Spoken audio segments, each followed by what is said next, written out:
Hello, and welcome to Castle of Horror, the show dedicated to horror, movies, and awesomeness. This week, we have a look at the 2023 film Cobweb.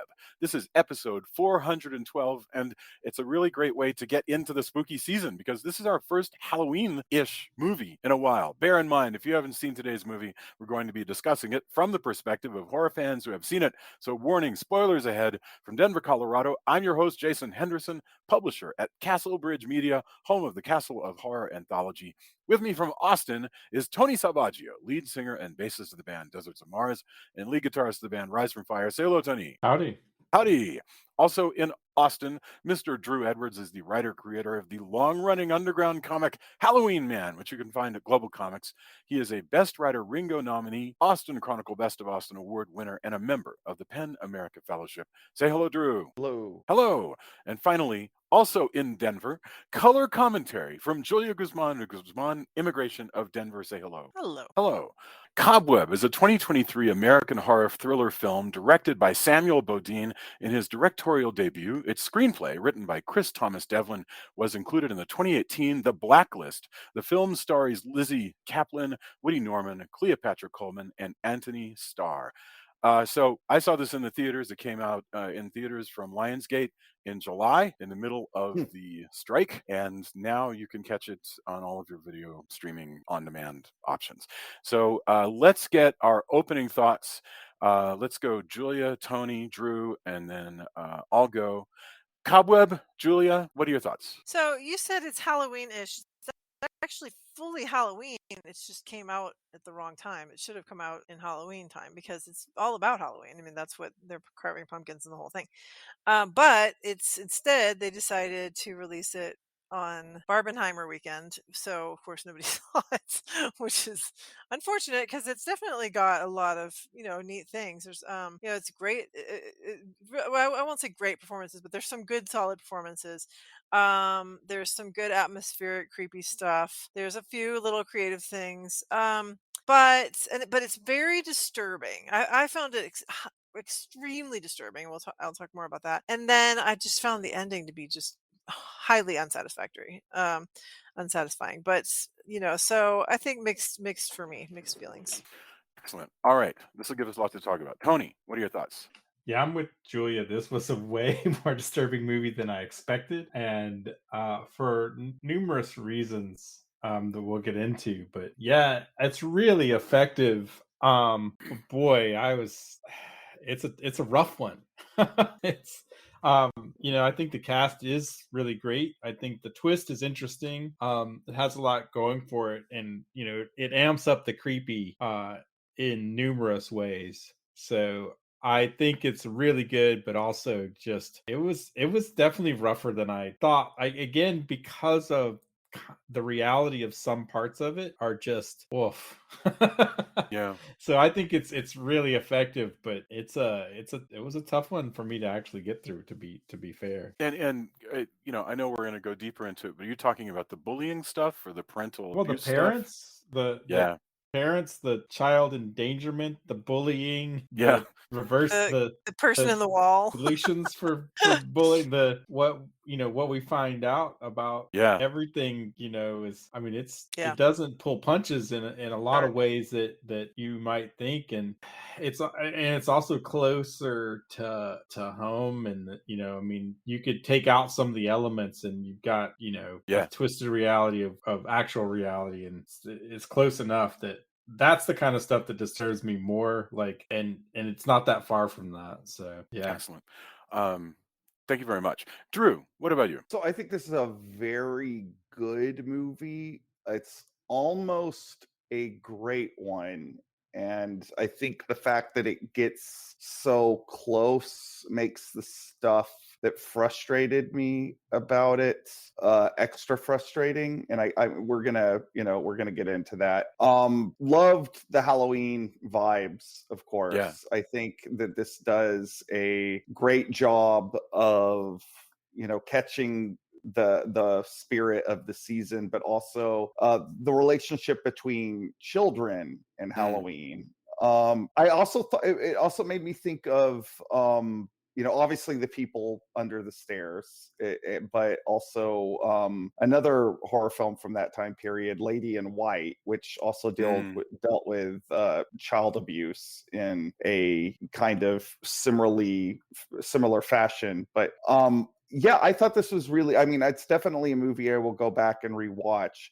I was very frustrated with my viewing at the climax of the film, and this is something I've noticed with a lot of movies that I watch on Amazon, that certain scenes will be very dark, and I don't mean dark as in the subject matter. I mean like visually very dark, to the point where I can't see what's going on. I was curious if it was like that in the theater. Like now, having talked to Jason, obviously I know that was not in the case in the theater. So I guess it had something to do with the compression of the image to watch it on a television set. But you'd think that we would have that stuff figured out by now. Yeah, right. We live in the future, after all. But all that aside, it is absolutely, again, a movie I could see myself revisiting during the fall season over and over, and I do think it has a lot going for it, particularly Lizzy Caplan, who seems to excel at these sort of unhinged performances. Yes. So yeah, good flick. Thank you for recommending it, Jason. Oh, absolutely. And I think, honestly, you might have brought it up, and then I was like, oh no, I saw that. That's good. We should watch that. So thank you. It's so funny. For most of we talked about the muddiness of the climax, and so we'll get back to that. That's when the film is super visually dark, and it can sometimes be hard to see at Amazon, and that's a shame. But for most of the film, the colors in this movie are gorgeous. I'm just really, really impressed. And there's so much low light work where somebody's like in a room and they're moving through a very, very dimly lit room, and it's clear as a bell. And a lot of it is like very light blue. And then when they're out and about, or at the elementary school where the kid goes to school, there's this autumnal hue to all the colors. And I just love the look of this movie. This is a good, people, I've studied Hallmark Christmas movies, and people put those up to play at Christmas time because the movie just looks like Christmas. And so this is a film that looks like Halloween. The street lamps that glow outside are orange. Everything, there are Which is why pumpkins. it's so annoying that it came out when it did. Well, that was super weird. I had forgotten about it being Barbenheimer weekend. I probably caught it like a couple days later in the middle of the week. But I was just thinking about the fact that it was in the middle of a WGA strike. So the writer's strike. So this was a movie that didn't have a lot of promotion, which is just crazy making. That just drives me. I'm total support of the strike. I want everything to be resolved, but I hate to see what's happened to a lot of these films that have been sort of sometimes overlooked. Yeah, but they couldn't get marketed. They couldn't get the marketing push they would get by press junkets and stuff like that. So absolutely. Well, and it's Seth Rogen's first produced horror movie, and so it's a bummer that he probably felt like he couldn't promote it, even though as a producer and not as an actor, because Yeah, well, you don't want to. There's a lot of that's a minefield, and I think he did the right thing. So although thankfully there are podcasts like this one that can perhaps reach the horror loving community and maybe give this movie a second life.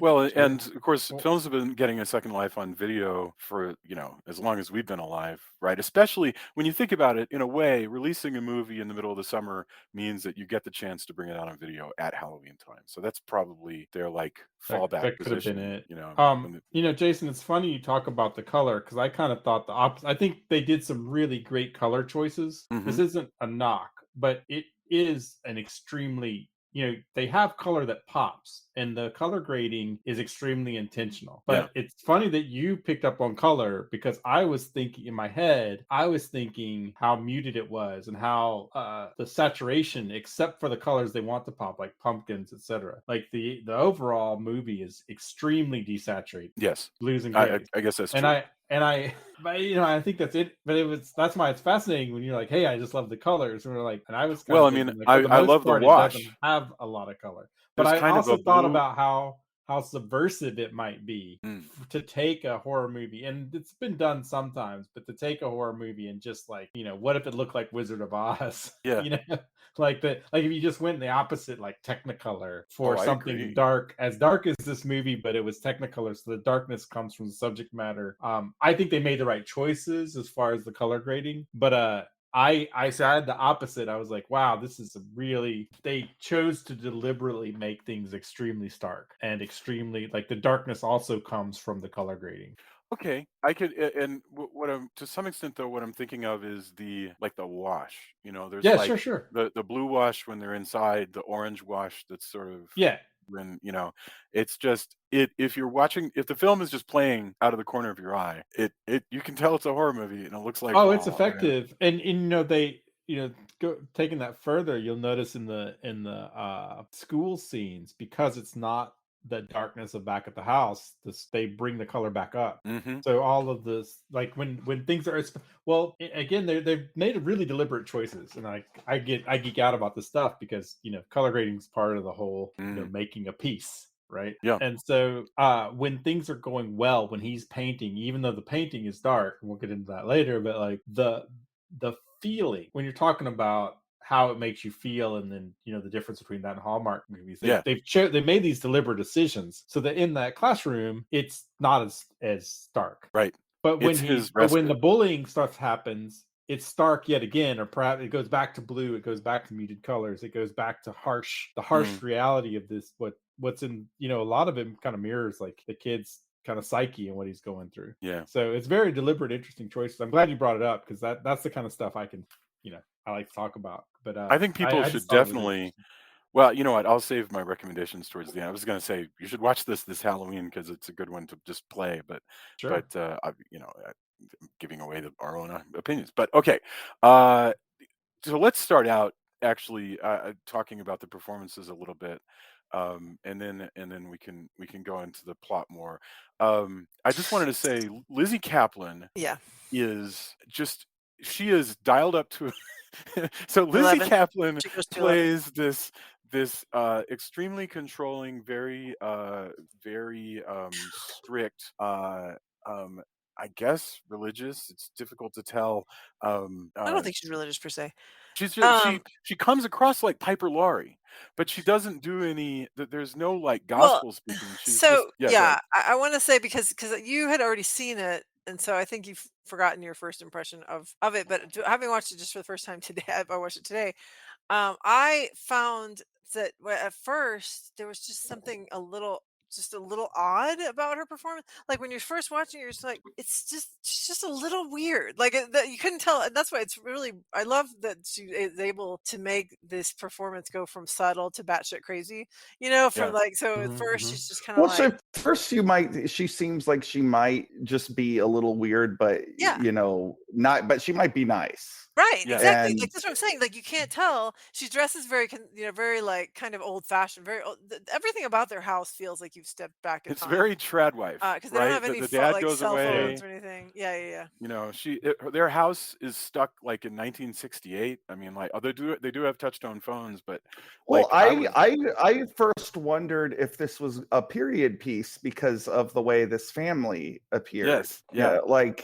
And then when he gets out into the kid gets out into the larger world, it became clear to me. I was like, oh no, this is just a way that they are signaling that they are strange. And her performance, I think, really, because like Antony Starr, in contrast, like I first and foremost think of him as Homelander. Like I don't watch that show, but The Boys. I don't watch it either, but there's now like enough of The Boys in popular culture that like that's where I know him from. So I've never thought of him as playing anything other than a raging asshole.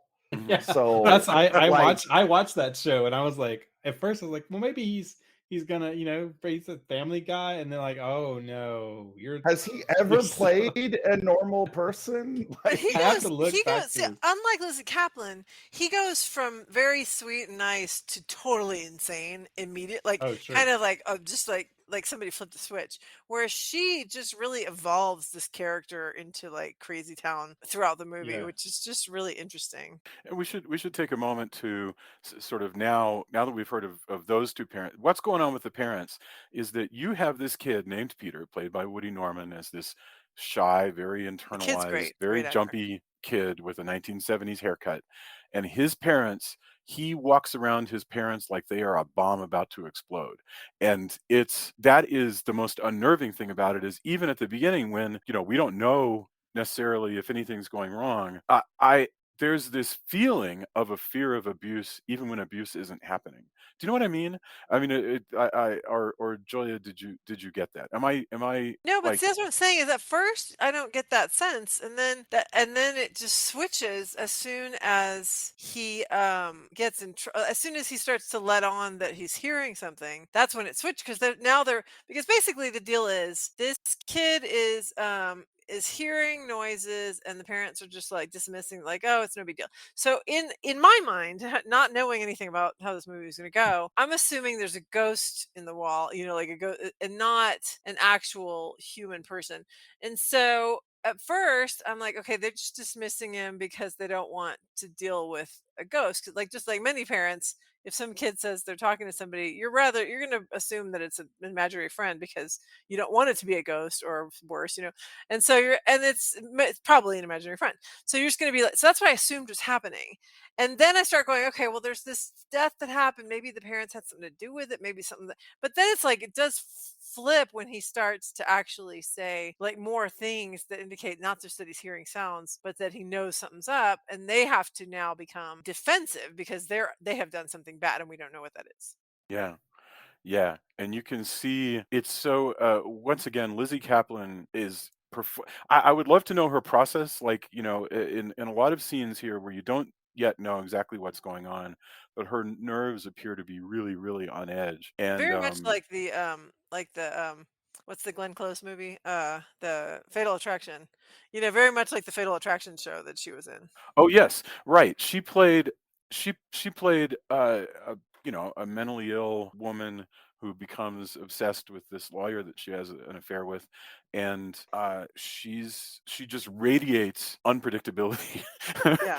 And the funny thing is what seems so effective to me. I attended some stuff on trauma and horror this weekend, so maybe it was foremost in my mind, but it made me aware of how a film like this can project this notion that people can be acting normal and they're barely able to contain stuff bubbling up inside of them.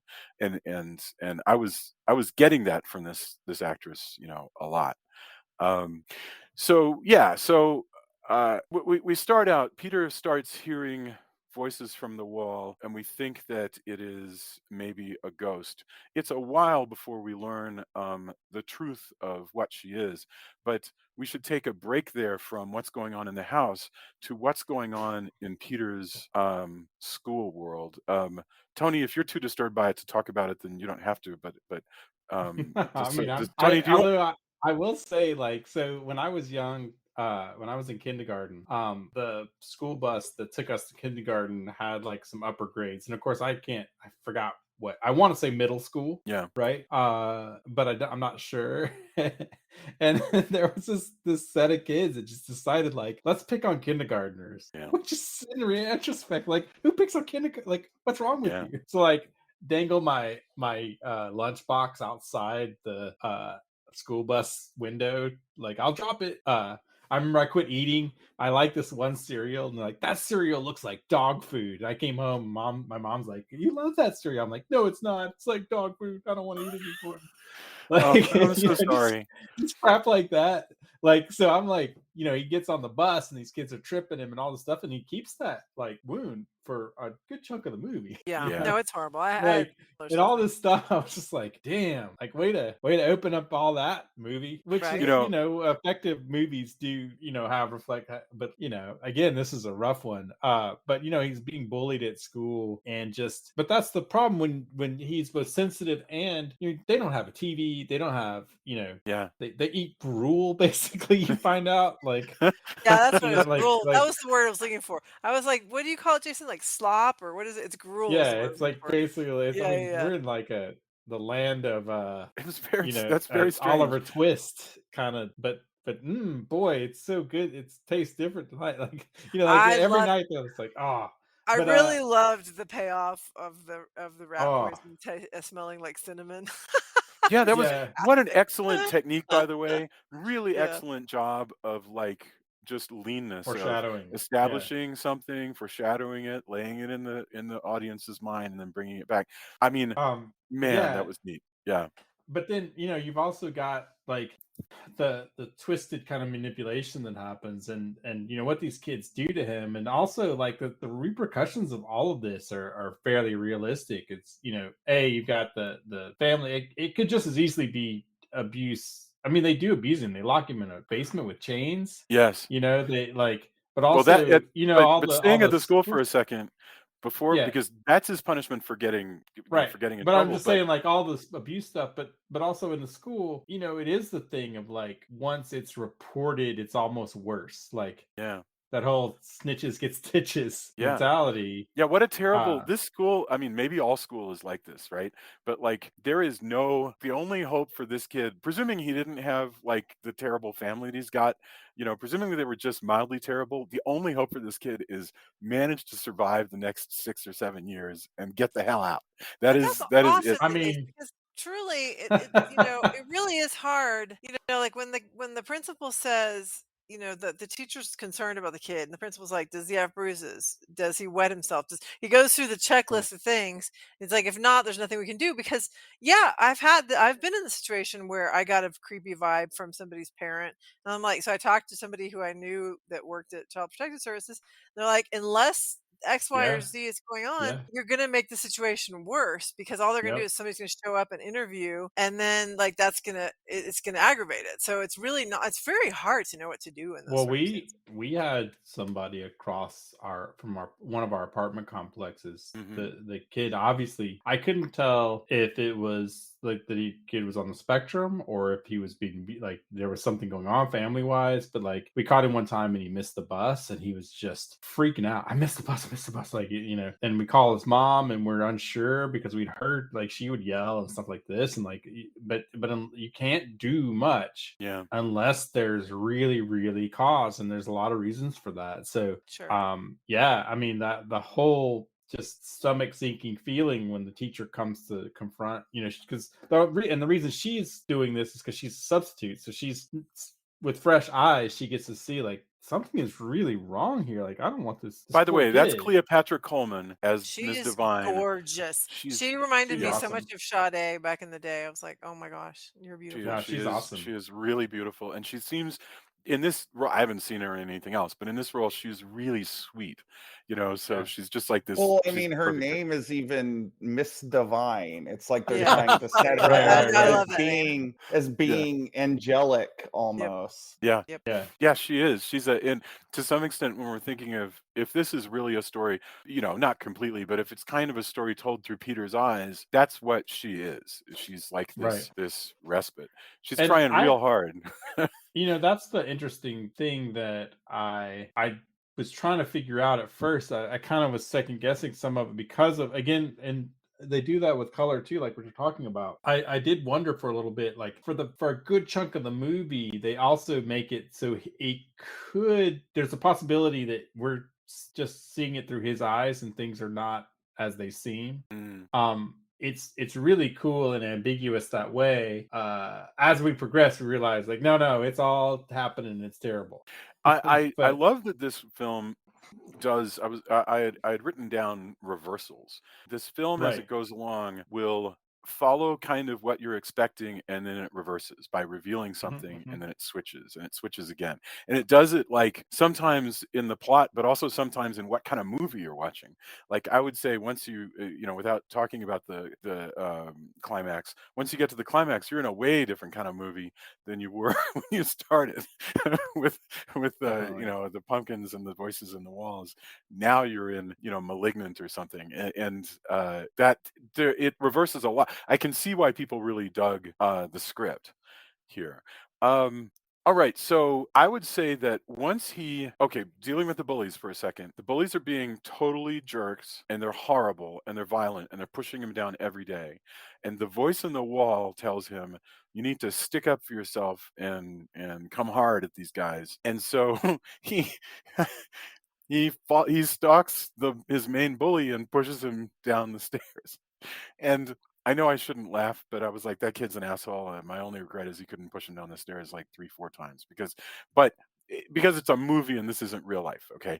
I don't advocate pushing bullies downstairs, but it has a certain visceral thrill, like holy mackerel, he's gonna, but of course what happens immediately is that he's snapped back to the reality of not listening to the advice of the girl in the walls because he gets expelled because that's a Well, yeah, but really violent also thing to do. he quickly realized when he sees the kid's leg twisted around in a really unnatural ankle. The idea is like, yo, you'll take this. But then, since he is a sensitive kid, we see the horror on his face when he realizes like this Yes. went way further. This did not go, and that's again why some of this stuff seemed like it could be unreliable narrative kind of things because is he really hearing this? What's going on?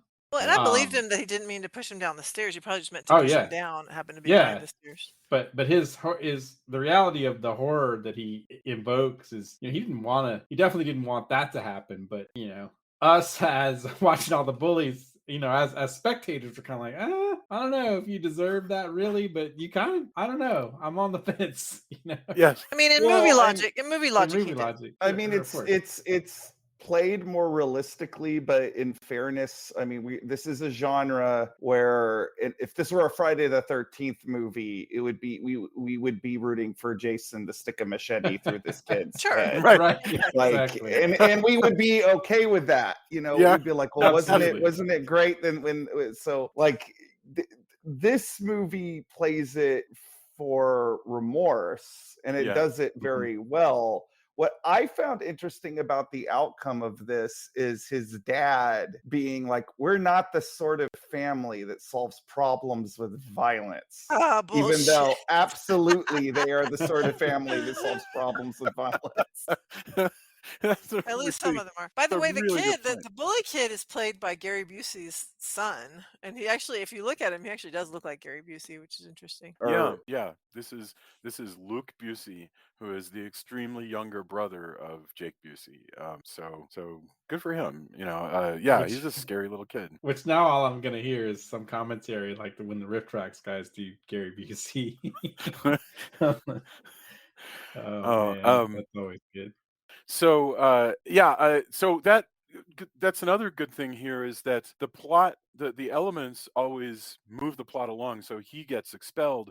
That causes his parents to suddenly act out in a way that makes us snap to clarity. Like if we weren't sure before that these were abusive parents who could act like this was normal and you just gonna get here and take your medicine, that they lock the kid in a dark basement. And that's shocking. Like really, you do not expect that to suddenly happen, and it makes no sense. It's not within. That's what I mean when I say it's like a switch gets flipped with that guy. Yeah.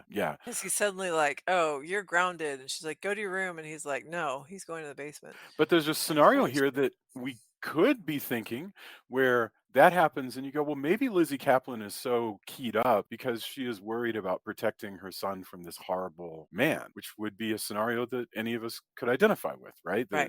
That we've seen Yeah. before. Yeah. So that's That is still a what I was thinking. possibility. Mhm. That's what you thought when you were That's there. what I was Yeah. thinking. Yeah, I was like, "Oh, she's just like, okay, she's kind of an abused wife," and it's like, I don't want him to get even more angry. Yeah. When the funny thing is she's always spouting rules. Like she's not into Halloween. And again, that was why I kind of got a sort of, homeschooling religious vibe because I've known a lot of those people who don't believe in Halloween. They're against it. But no, it's not Well, that. they're against Halloween because they keep saying that a girl went missing on Halloween in this neighborhood, so we worry about you. They're just leaving out the fact that they're the ones that killed the girl. Well, is Yes. it them or is it the daughter? I mean, okay, so can I go ahead and spoil the thing? Yes, we because we ask already the said question because I spoilers. don't know the answer to it. So we So already yes. say spoilers. So the actual thing is that there's not a ghost in the wall. It's that they keep his, and this is a trope. We've seen it before. They keep his hideous older sister locked up in a room because she is. At first you think that maybe it's just because. Well, she says it's because she knew that they killed the girl, something like that. But I think the sister, because once we find out that she's actually quite demonic and horrible, I think the sister killed the girl who came to the door, the trick or treater. That's what my understanding was. And then they I buried her in the mean, yard. they never go out and say it. It's an ambiguous Yeah. situation. But I think that's probably I struggle a little bit with that because it kind of paints the parents in a little bit of a slightly better light, even though they are still objectively terrible people. But I think it is that way because when she's dying, Lizzy Caplan says, "Don't let her out," and it seems more of she's dangerous than she'll tell you what actually happened. Because I mean, at this point, Yeah, she would want, if she actually thought she wasn't That makes dangerous, sense. she Okay. would I'm want with her you. brother to take care of the sister. It's just that even if their daughter was hideous and monstrous, it still does not justify locking her in the walls and Yes.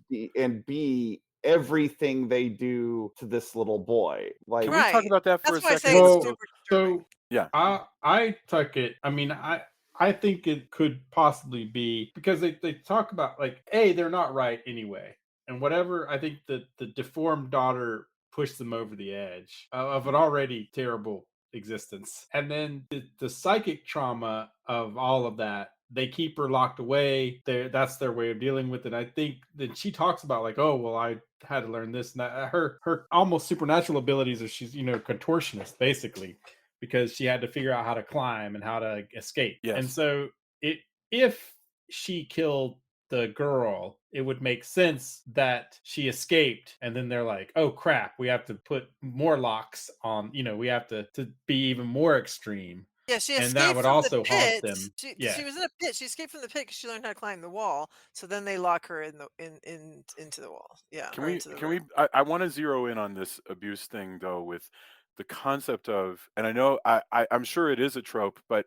I feel like this is a brave or crazy trope for this movie to go with, is the notion that you could have a child who is born with physical disabilities and your solution is to lock them in the basement. But that is That a is trope. It's in so many it things. sure is. It Well, certainly is. I mean, you have a royal family that's reported, time there's always reports of some side, cousins of cousins of brother cousins or whatever in the royal families. And there is like some of it was true. They locked away Yeah, they would family members who institutionalize had people. who were mentally ill or had problems. So rather, that was their shame. And so, that's definitely the trope of, it broke their already kind of terrible psyches. Or maybe they were, who knows, maybe they were normal and, some people get pushed over the edge. But yeah, the Now, idea that, the funny thing is, that's an assumption that this is a completely physical world, and this girl is Eric, the Phantom of the Opera. She is just deformed, right. and that's it. The other scenario is she is a literal monster, like not human, which is Right. seems like a possibility. Well, Because that also the thing is if she is just physical, just monstrous looking, and she trained herself to be this contortionist, that still doesn't explain like all the doors slamming and just oddball stuff. Well, once and how she she's starts able to moving around, kill people in like a second. Like she just kind Right. of seems yeah, to. she She tears them seems to. apart. here is Yeah, one of the tear them apart. things that I did get a little, as far as the ending goes. Mhm. So she's strong enough to literally rip people apart with her Right. bare hands, Yes. but she's not strong enough to move a clock. She needs her younger brother to do it. Well, no, she'd have to break out of the little door and then Yeah. move the clock. Yeah, the But problem is that she's So she's not strong enough to break through a door, but she can rip no, I'm people with Yes. you. apart You're with exactly her. right. no, like you're right. or the she's wall, which isn't like his either Yeah, the wall. She either tore a she's hole in super the wall. You think she could rip the rest of the wall open? yeah, like You're right. either she's superhuman or she's not, or they need some sort of lore here as to why Totally agree. she's depowered when she's in the wall Yeah, because somehow. she's Like definitely superhuman. I mean, she is. she runs around like she's freaking Spider-Man. Like Yes. No it's amount of like Jackie Chan ability is going to cause you to be able to run sideways down the walls on all fours. and look, Or to rip somebody's head off with your hands. I Yeah. do like the way this turns. Like I'm not gonna lie, like the moment I love the moment where she goes from like the little girl voice to the demon voice. I didn't Like love that was super creepy. It was Yeah. super creepy, but I didn't love it because I was like, why do you sound like why how are you able to again, it's part of the superhuman. How are you able to sound like that She if was that's your voice? she was playing him, like Yeah. the Yeah, but I whole just mean time. like her voice is so raspy that you can't pretend to be I can't do a little kid voice and I don't have a raspy voice. Anyway, I just that part was like I was like, okay, that's weird. I don't But it's know. again, it's part of the superhuman thing, so I whatever. know enough voice actors that I'm like, I guess that could happen. Yeah. Yeah, Okay. I'm with you on that, but the cards stack up, and you finally have to rule with that this is a mutant, superhuman. You know, the parents are still definitely morally in the wrong for a million reasons because Well, they've even reacted to if this. your kid comes out like being part spider or whatever, like take it to a doctor, Right. like don't lock it in the like rational people, no matter how irrational the situation, are not going to be like, hey, you know what we should do with our kid? Let's put it only works in an elevated universe. Like what this reminds me of is the beginning of Batman Returns when the Penguin's parents are like, you know what? Let's toss this kid into the sewer. Yeah. Right. Like that'll turn out okay. You're right. There's a fairy you know, tale-ish aspect to this monstrous child in the walls. Well, even the fact that like anytime we go to the house, like some of the reality buttons come off. Like even the fact that there's like this field of like I liked how you said that. That was a cool. like the field of like malformed pumpkins and everything. Like it's so That's so crazy. it's so stylized versus and I think that is partly I don't even think it's definitely by design. Like Yes. they're like here is the real world, which is the school, and here is this haunted house, Out even of though it's time not house, actually. Yeah, like it's wackadoo. And Well, and the dad even says that he says that whole line about rot and how like they have to take to get rid of all the pumpkins and bury them and hope that the next crop is better. And you fully get the impression that means he's going to kill both of the kids and hope that he can get new Yes. kids later on. This is like, oh my god. yeah.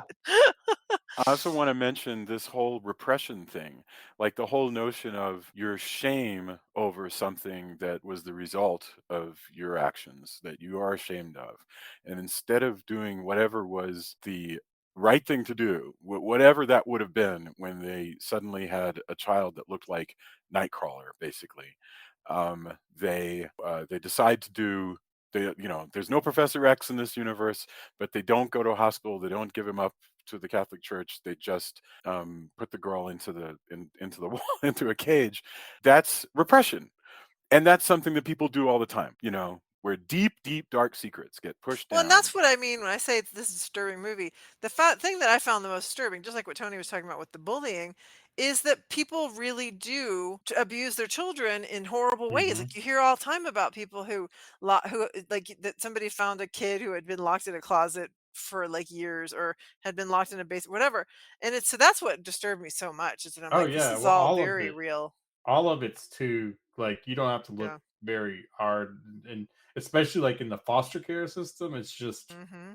just rife with just stomach churning awfulness. Or just drug addicts who are like, Yeah. Yeah, it's just I just that was the other part is this movie's just shy of being like I had a hard, I mean it's such a hard time because that barring the kind of almost supernatural stuff that's supposed to be or the horror parts, like this versions of this are happening all over the world right now, and that is it's just so hard to stomach. that's a hard thing to constantly think about. And the people who are nice, like the teacher, can't or won't, do anything. And if they do try, they could make it worse. Or they could get themselves killed. Get themselves killed. All of that stuff is just like, well, which is, I mean, again, it's effective art, it's effective, cinema, but boy, and again, it's the performances of the parents that really sell it. And I get, you were mentioning it, Drew. I do agree. At first, I was like, well, maybe something's just not quite right, or maybe they're trying to protect them. And when it goes full tilt, I did go, geez, man, between this and Homelander, you should maybe take Jason's advice. Maybe you should be in a Hallmark movie just to redeem. Well, and better. His looks, like the whole. I love that one scene that's kind of a nightmare. I guess it is a nightmare where where he sees the parent, like the dad. Oh, what a and great he's kind of nightmare! Twitching and clicking, and then the mom is like, her eyes are lighting up, and it's just so freaking creepy. I was like, this is really good effects, like the lighting. Wasn't that great? All that. Like, it has no reason to be there. I mean, of course, nightmares are always fun, but you could do without it narratively. But boy, is it good! Oh, It's so good. In the theater, when she like walks forward and then the lights go out, and then she just plunges out of the darkness at you. And it's everybody in the theater just goes, ah. Yeah. It's in the trailer too. It's fantastic. I just remember I was at some thing at the Draft House, and there was some jump scare like that. I think maybe it was Conjuring. Yeah. And these people that had ordered, like, I don't know, something in like a nice glass, like a champagne style glass, and almost just dumped it on the floor. But that's the kind of jump scares, like that kind of stuff, and it's really effective. Again, by the end of it, you're kind of like, well, that's his psyche, and it makes sense. It's kind of some of the foreshadowing. You could take it out, but boy, you shouldn't, because that was creepy as hell. It definitely sets the tone. Yeah, it's the best scene, I think. Well, I guess I wanted to get to, when we get to the end, I'm going to ask like why the ending is the way it is, considering that at this point we're taking our time, like, hey, let's have a dream sequence. Let's have a few more, so later on you get the impression that they're just moving fast just to close things out. Lizzy, I want to go back for a second. Lizzy Caplan, I mentioned Piper Laurie. And this is the Piper Laurie. Eventually, she is full like Carrie's mom. Just the drama when she realizes that the sister has tunneled her way over to his room, and like drama of throwing herself up against the wall. I love her. Oh my God, she's so good in this role. And so forgive me, but when Antony Stark shows up at the point when the substitute teacher comes to visit, right? And hey, I just wanted to check on Mark. He got expelled, but I still care, And for some reason, he's got a big cut on his arm, and you're like, what? Yeah, and Mark has a big cut on his arm. Did they ever explain why he's bleeding? So, like, was there anything about that? I think they cut something. I mean, we might be reading too closely, and it may just be related to a cut or something. It still works metaphorically, because these are people. Well, he's got that hammer, and he's got blood gushing down his arm, so he's super scary. Like, it really seems like he's going to kill this teacher. Yeah, I think the ambiguity of it, I don't know if it was a scene that was cut, but I think the ambiguity of it makes it just more scary. Mm-hmm. Like, and his kind of nonchalant, like, oh, blood, yeah, okay. Yeah. Like that's where you're like, oh no. Is she gonna, you wonder, like, first, is she gonna even make it out? Yeah. Like, I was worried. Woof. Yeah, absolutely. So where should we go now? I basically once the big turn towards the end of the film is he decides he needs to take that. Well, the sister in the wall says, I'm your sister. I'm stuck here. Parents are evil. You need to kill them before they kill us. And but basically you get the impression she was kind of like, hey, do you want to end up like the skull that you found in the pumpkin patch? Which like, is that's the turn. That's the turn. Yeah. Yeah, First, she that's tells concerning. him there's a body in the yard. Here's where it is. He finds the skull. So he's like, "Oh shit, they really did kill people. Or they killed that little girl." And then, yes, and then she's like, "You need to kill them." And so that's when the rat poison thing. That was such a great. I thought that was really well done because you had no idea. Like you didn't see him decide that he's going to kill them. Nothing. And so when they're just eating and talking about the flavor, and he goes, "Did you put something different in here?" I'm like, "Oh shit, cinnamon! Oh no!" Yeah, it's so good, and I mean, it's just really good writing and really good performances. Although this poor traumatized boy who, Yeah, look, his parents are terrible, but it's He may still turn out to be a traumatic. serial killer. I hope not. I would have thought to, but I have high hopes for Peter. But yes, so they they get violently ill. But it just so happens that while Peter goes about trying to free his sister from the wall so they can enact their plan of getting away, and they have that reveal, which Drew, I'd like you to go ahead and describe that because you hinted at it earlier. But at the same time, we realize that there's another problem coming up, which is that the bullies have decided the bully who broke his leg has gathered his horrible family to come and of like older brothers, I guess. These amazingly creepy animal masks. Yes, they Yeah. have some excellent vintage animal masks that they're wearing for to go and do some criming, and so they're showing up just as Sarah is revealed. So Drew, yeah, have we actually pointedly described what she is? I guess we kind of have, but feel free. Well, Like, you don't. At least I never really got a great look at her. Like you just sort of see her moving around, and there's this mass of what might be, actual cobwebs or her hair, No, being glimpsed at. I mean, that's a shame that you had streaming problems because, yeah, she's like lanky.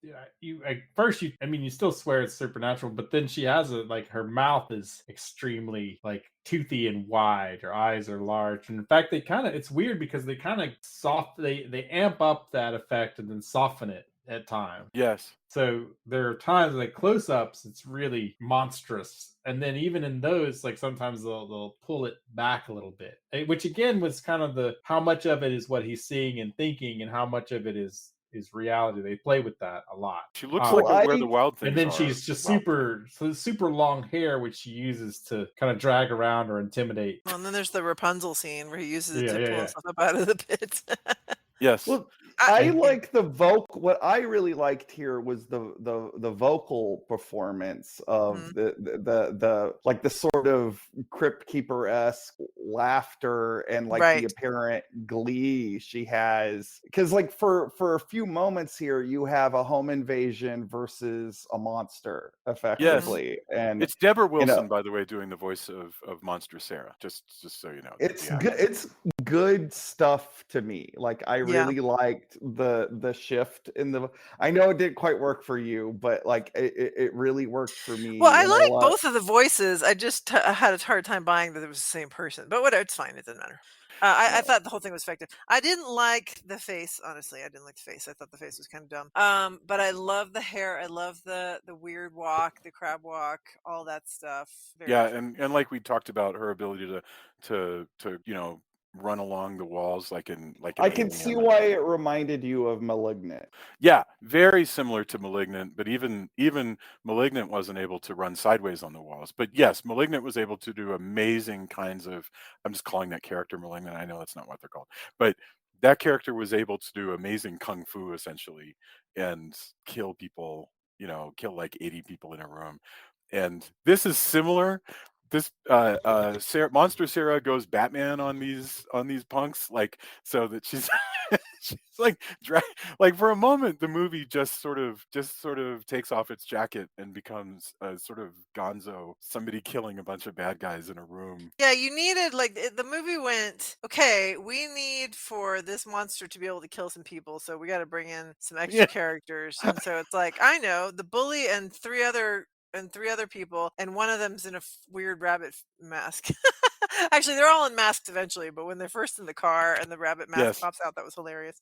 But yeah, so that's why they're all gonna get revenge on What a wonderful composition kid that is. for pushing the other kid down the stairs. Well, I mean, when they're in the van Yeah, it was and beautiful. they're talking, and like the rabbit mask kid leans out his head, it looks like this. You just like screenshot. Like that is a fantastic, weird, Halloween Mhm.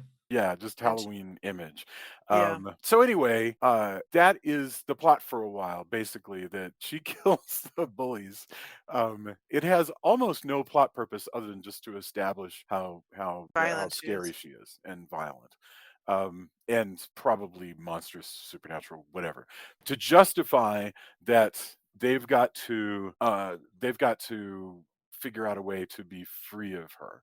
And here we're coming close to the end where there are choices made that I don't completely agree, and I wonder if it's just budgetary or timing or whatever. But the teacher, Miss Devine, shows up because she is worried. I can't remember if she got tipped off. Well, he got a What call was. in He to her tried to call. saying, Yeah, He tried yeah. to call her. Yes, that's right. So, and that was another very scary moment. Mhm. Oh, it was Totally. great because the mom just appears in the room, just standing there with her, boots together. Yes. It was very, very Looking like a effective. freaking witch, right? Yeah. So anyway, Miss Devine shows up after all the bullies are dead, and I basically then it becomes just a chase to try to trap the monster and get away from it. And here's there is the element, the Rapunzel fairy tale element, where at one point Peter actually uses her hair to climb out of a pit.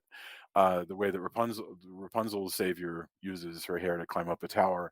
But then the movie, once they've trapped Sarah, the movie just sort of ends. Sarah says, "Well, I'm going to get you," and we Well, don't it doesn't make sense. know Yeah, I what mean, happens next. well, the whole idea is she's planted this idea of the whole thing is she said I'll be there all the time, and you don't know if that's a literal like, hey, I'm going to escape and haunt you, or if she's saying no matter where you go, you're going to live with this. Yes. And they kind of plant the physical, they show the I'm gonna be there all the time kind of thing, and then you're like, oh, which reminded me again. I think I talked about this. Like there was a Scholastic books thing that I read when I was young called The Haunted Planet, and it just at that point it started to remind like as this progressed, it reminded me of stories in The Haunted Planet, which were really twisted for a kids Scholastic book.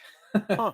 In fact, there's one called The House on Pearl Street that always just gave me the heebie-jeebies because in most of the Haunted Planet stories, spoilers, like they're truly EC Comics, horrific, nobody gets out kind of tales. Wow. And that, as a kid, it just struck me. I mean, I'm sure that they're written more young adult now that may not have that same impact. But if you can find a copy of The Haunted Planet, it had those kind of creepy vibes. That sounds really cool. I will. That sounds like an early endorsement. I mean, you can do it. Yeah, I mean, but it had that the way it ends with the kind of threat of forever torment, real or imagined, just kind of harken back to that to me. Haunted Planet. I'm looking that up. 1980 that came out, Tony. All right. So, what my feeling though was, yes, this is a good speech, but I really felt like I needed a. I'm shocked that there's no denouement. I'm a big boy. I can do without a denouement. It's fine. No, but I'm like, what? There are no cops in this universe. What, like, There's That no was like. the thing. Well, so I was reading that the original ending was that the Sarah was going to kill Miss Devine and put Peter into the wall. And that was a real bummer. Yes. yeah. And so people didn't like that ending, so they Yeah, no, I prefer did no a ending to happy that ending. ending. Yeah. For sure. Wow. Gosh. Yeah, I mean, because So that was the actual thing she wanted to do was, she was jealous of him Yeah. and was going to put him in the wall, and that was going to be that. She would live out her life, roam the streets. Maybe if she did kill kids, she's going to kill more kids. Spider walking all around. wow. Yeah, but if you think of like, I don't know, Carrie has a denouement where Amy Irving is like dreaming of the funeral. Friday the 13th has a denouement where the lady's in the hospital. I'm just Typically in a of the movie like like, this. Go ahead. I'm just of the burn the house down and make sure that Yes, that the Right. sister is part of the house burning down party. yeah, Or that's have the At this also yeah. point, have the cops show up and shoot the crap out of her for some reason. I mean, yeah, whatever, something. definitely, I definitely. It I seems like somebody should have called 911 at some point. Yeah.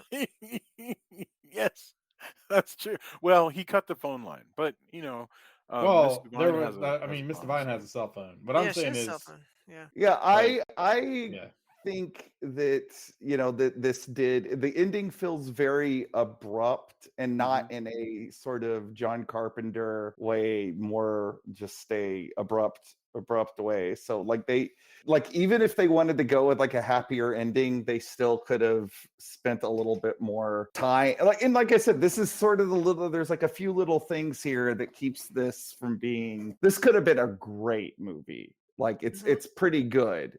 Like it's definitely got some rewatch value. I hope more people seek it out, but I am frustrated by some stuff that could have been easily fixed just by like a few tweaks here and there. yeah, Yeah. yeah. Uh, all right, so that gets us to the end of Cobweb, and we've definitely spoiled everything in this movie. But I can't imagine you would listen to all of this if you haven't seen it. But if you still haven't seen it, you should watch it. If not for nothing, for Lizzy Caplan's just dialed up performance, which I think is amazing. So yes, all right, let's get to our final thoughts, and then we'll get to our endorsements. Julia, first of all, did you enjoy like watching this movie as a kickoff to the Halloween season? Oh, absolutely. Yeah, no, it was very atmospheric and creepy, and the jack o' lanterns are amazing. There's lots of lots of jack o' lantern stuff going on. So yeah, no, that was really really good. It was effective and super creepy, and several jump scares. So a lot of fun. Awesome. Tony, what about you? yeah, I thought it was really an effective movie. I'm with Drew that I don't. It's perhaps not perfect. It's definitely traumatic as hell. in Yeah, a lot of ways, and it was rougher than I expected because I'd heard kind of varying degrees. Like, no, it's more kind of it's less horrific maybe than you might imagine. I was like, no, it's pretty yeah, Yeah, horrific. really really. I think it was unfortunate that its release date wasn't pushed to a kind of more with less stuff going on. I wasn't able to catch it. Like, I tried to catch it in theaters and I had lots of stuff going on, and I have a schedule. I could pretty much go to any night showing, but I just had so much going on that I wasn't able to catch it before it left, and I was bummed about that. So I'm glad it hit affordable VOD where we could all yes, catch it. So I do, again, I think the performances are great. I think it's creepy as hell. It's got a lot going for it. So, and the later, I want the filmmakers to make money, but the later you watch it in the Halloween season, you can get the Halloween vibe in, or maybe you want to watch it now and start off like we did and start right, off your Halloween vibe early. Get your yeah. 12-foot skeleton on and catch the movies with pumpkins in them. It's pretty good. It's a really good point. If you're looking for a movie with a pumpkin-y look, this is definitely it. Drew, what about you? You're a Halloween man. So what are your thoughts? Halloween Man is a fictional character that I write.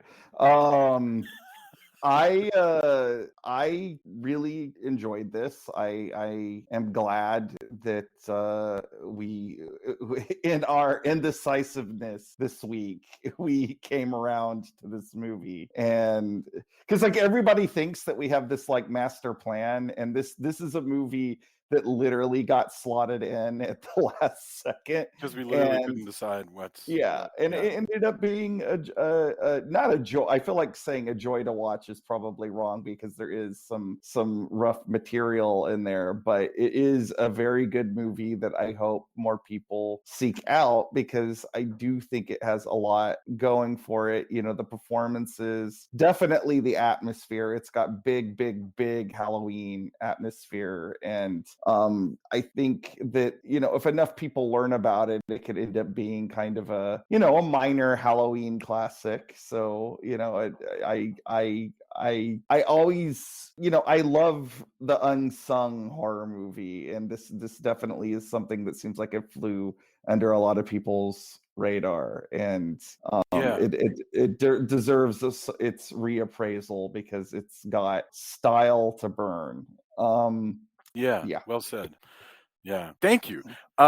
Same. I really enjoyed this movie in the theater, and I had a good time watching it, and watching it for the second time, and so I just found myself enjoying it a lot more. Second time, when the twists are coming, so instead I was just more vibing with its Halloweenishness, and it's nice to have a fresh Halloween story. So that was cool. I very much like this movie. I'm glad that we decided to do it. So cool. Let's get endorsements. Whatever you guys have been listening to, watching, especially genre related, but we will accept none if you just think it'll be compelling to the audience. Julia, I'm looking at you because I don't know if your endorsement is genre related, but I think it might be compelling. So I've been taking advantage of the AMC all you can watch movies thing. And so we watched Haunting in Venice, but I'm going to let Jason talk about that one. And I'm going to talk about non-genre, which is Gran Turismo, because I really enjoyed it. It was so fun and interesting and like a tearjerker. And for me as a parent, there was particularly one scene that I was just like super weepy during it. But anyway, it's just a really neat movie where there's excitement in it, but also very good character development. And boy, David Harbour is such a brilliant actor. He really makes the thing just come to life. I mean, like some performances that anybody else, or not anybody else, but a lesser actor would have just been like, just going through the motions. He makes it really compelling. So I really enjoyed that movie. Highly recommend. Excellent. Thank you very much. Tony, what about you? I'm trying to think. I'm going to go with Gran Turismo as well, but I'm trying to think right offhand what I've been, everything I've been watching, because I've been trying to catch up on a bunch of things. But yeah, especially because I've been following that game since it came. Like, I played it in Japanese because where I was working at Origin at the time, the guy who ran the game library, which they had, you could check out consoles, and you could check out, he got tons of deals. I don't know where he ended up with all this stuff from Japan. But like, at the time, it really was like, how do you get this into a PlayStation 1? Now, by the time we see the version we see in the movies is several generations later, and even more realistic. But that game itself has always been that premier. Oh, this isn't, because I prefer like more cartoony race sims. When I played it, even in Japanese, I go, oh, this is for if you really want to play a racing sim. It's not a game; it's a simulator. Yeah, it's a simulator. And I was like, oh, okay, I see what this is. And again, it was always the cutting edge. Like, graphics, I couldn't believe that you could do that in, at the time, 4 megabytes of RAM. And like, again, we see the graphics now, they're way and I somehow had missed the whole premise of the contest. Like, I guess I was probably on crunch and didn't pay attention, but yeah, I thought it was compelling, and really well done. Also, and great effects, like just really good effects. Yeah, they really, I went as a gamer just because I was like, I gotta do this, but like, it is really good, and the performances are great. They do a really, how much of it's real, how much isn't, I haven't caught up on, to kind of fact check, but but even it doesn't at the get in the way end, of making a great movie. Yeah, at the end they do the little comparison thing of like, this guy, this is the real guy, and he actually did the stunts for the movie. Oh no, that was great. No, that was I just really, love like, that. there's so much stuff. And when I thought they had a big standee that has like all the facts about it and everything, I thought that was really cool. Yeah. I trying to think. I've been mainly, I mean, still working on album stuff. So at night, I know that there's something I'm missing, and I apologize. But in reality, a lot of it's me gearing up to be out for my staycation at Fantastic Fest. And they posted the schedule, by the way. I know I've said this before, but I should actually post, once I get it locked down, like next Wednesday, I should post my schedule, possibly maybe on Facebook or somewhere, and then let people, I'd love to hear if people are like, oh, I wanted to see that. But I'm really excited because there's a lot of horror. There's tons of there's actually like several martial arts movies. It's an embarrassment of riches this year. In fact I had to make some choices and then try to like see things at press screenings and stuff because I just couldn't fit in all the movies I wanted to see. I will endorse. I think it was a Fantastic Fest movie from last year, and unfortunately, we didn't get to interview people, but this year. But I would love to cover, and I'm going to recommend it to people, Satanic Hispanics. Mm-hmm. And because of the name, it's getting like back to the 80s picketing. People are picketing and saying, this is the devil. It's like, it's called Satanic Hispanics. I'm going to clutch my pearls. And so I think that's, as an adult, I'm like, that's actually great. Thanks for marketing. By the way, everybody who ever told the kid that Ozzy was evil or that Metallica or any, you name it, or whatever movie, The Exorcist was too scary for you, guess what? You are an amazing marketing tool for every kid who wanted to see that. Yeah. So continues picketing and being an amazing marketing tool for all of these scary movies, because without them, we probably wouldn't be the horror fiends that we are, because we heard you go, this is too scary. This is too devilish for you. So, yeah, but there's a great crew who put together Satanic Hispanics, and I really do want to cover it at some point in the near future. Not just because it was a Fantastic Fest thing, but because the people behind it are really cool people, really cool collection of directors and filmmakers, actors who were in that anthology. So definitely check it out now that it's out on demand. In honor of National Hispanic Heritage Month. Oh, yeah. I mean, what that perfect timing, definitely. It's awesome. Yep. So awesome. Drew, do you have any endorsements for us? Yeah, another movie that was not perfect but still a compelling one, and one that is worth discussion, is Perpetrator on Shudder. It was described on Twitter as a art house feminist vampire movie, and it is kind of that. But I think if you go in expecting like a vampire movie in any, like, this is very much a vampire movie more in the vein of the Hunger or something. Like it's more abstract, and the movie definitely has its own version of vampires that are very different than what you probably think of a vampire being. So don't go in expecting anything like a traditional vampire movie. But that being said, it's got a great crop of teen actors in it, and they are backed up by Alicia Silverstone, of all people. And if you ever wanted to know what Alicia Silverstone would look like as a goth, here is your chance. A sentence that I never thought would come out of my mouth. Yeah, so it is very artsy, and I know that's not necessarily for everybody, and it's not even always for me, but I did think it is a compelling film, and it's the sort of thing that, like, while I didn't think it was perfect and I had some issues with it, if I heard that there was another film by the same director, I probably would still go check it out, because it's definitely an interesting movie. Excellent. Well, so Julia hinted at what my endorsement would be, which is that we went to see A Haunting in Venice, which is the new Hercule Poirot mystery, because Kenneth Branagh does one every year or so lately. This is the third, and hats off. I hope that he keeps doing it. I know nothing about the production of these things. I don't know if everybody gets along or they don't, but he's been doing one steadily for the last couple of years, and it's been like a blast back to the golden age of Agatha Christie adaptations of the 70s. And it's Kenneth Branagh directing, so this is the guy who made Henry V. They're very stylish. This one is a Halloween Hercule Poirot mystery. It is Halloween time in Venice in 1947.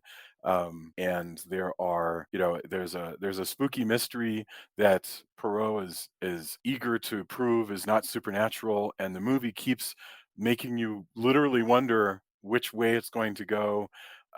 It felt like an old-fashioned night in the theater, but with beautiful, beautiful visuals. I mean, Venice just looked like a place where you would be just chilled and vaguely discomfited all the time, but among sumptuous beauty. And I loved it. So I that was it was cool. I Yeah. haven't seen this one, but I have to say, no matter where you fall on, in your opinions of the movies, visually, the movies are stunning. Like, so I'm Yes. really wanting to see this one because, like, just really sumptuous visuals, no matter what. And So we could this have has done an it as an episode because it is essentially a ghost story with a You mystery. still could. yeah. Yeah. Yeah, I have to, oh man, I hope it's still in the theaters when I get out of Fantastic Fest because I want to go, unless I go tomorrow night or something. I don't know. We'll have to see. I'm, Yeah. I'm I'm still plotting how I can get to see this movie but I'm hoping it's still there when I get back out of the theater. Yeah. It I don't sounds, I have mean, any data it on sounds like how I it's gonna build be. up this Fantastic Fest thing so much, but again, if I cover every 40 movies in a week, so to me it is this kind of bizarre Yeah. recharge / cinema water slide like just for like water hose actually of cinema genre cinema. So Yeah. In a way, just like the movie that we discussed tonight, Cobweb, it's yet another just very atmospheric Halloween movie. And if you were putting together, just movies to be running in the background in the Halloween season, this will be one. Just excellent. I was just really pleased. So yeah, and that brings us to the end.